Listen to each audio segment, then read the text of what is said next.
అందరికీ బాధ పెట్టి ఆ బెట్టింగ్ల ప్రభావంలో వాళ్ళందరూ డబ్బులు అడుగుతుంటే బెట్టింగ్లు పెట్టిన వాళ్ళు ఎవరైనా ఓడిన తర్వాత డబ్బులు కట్టడానికి ప్రెజర్ ఎక్కువైతుంది కదా.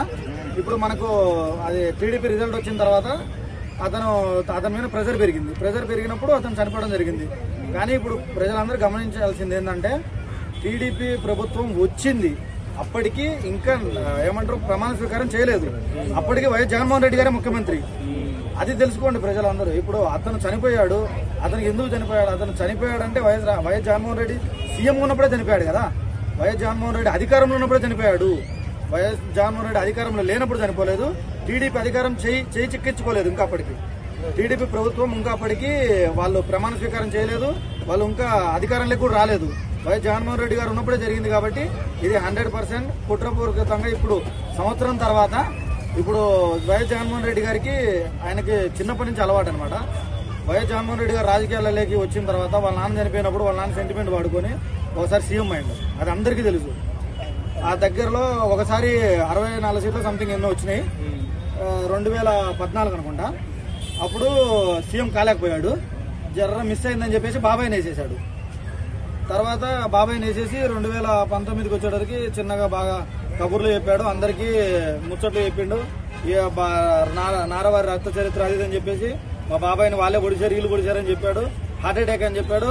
స్వయాన వాళ్ళ ఛానల్లోనే వచ్చింది, నీ రక్తం పంచుకొని పుట్టిన నీ బాబాయ్, అతని రక్తం నువ్వు, అలాంటి రక్తాన్ని కూడా నువ్వు మోసం చేసి చంపేసి నువ్వు అధికారంలోకి చేజిక్కించుకున్నావు.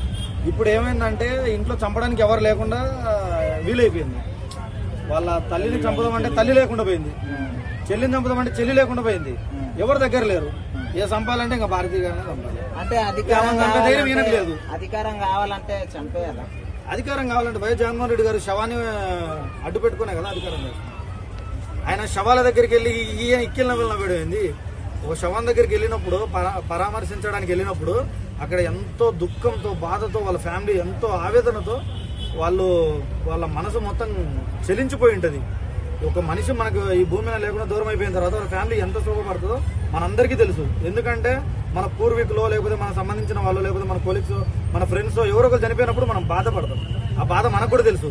కానీ వైఎస్ జగన్మోహన్ రెడ్డి గారికి మన ఏమంటారు లోపల అంతరాత్మ ఉంటుంది చూసినా, అది దయ్యాలతోని పోట్లాడుతుంది అనమాట. అక్కడికి వెళ్ళిన తర్వాత నవ్వు నవ్వు నవ్వు అని చెప్తుంది అంతరాత్మ, అందుకని నవ్వుతా ఉంటాడు.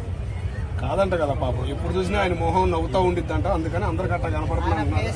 ఫేసే నవ్వు ఫేస్ కాబట్టి అట్లా కనపడిద్దని అంటున్నారు వాళ్ళ ఫ్యాన్స్. ఇప్పుడు వైఎస్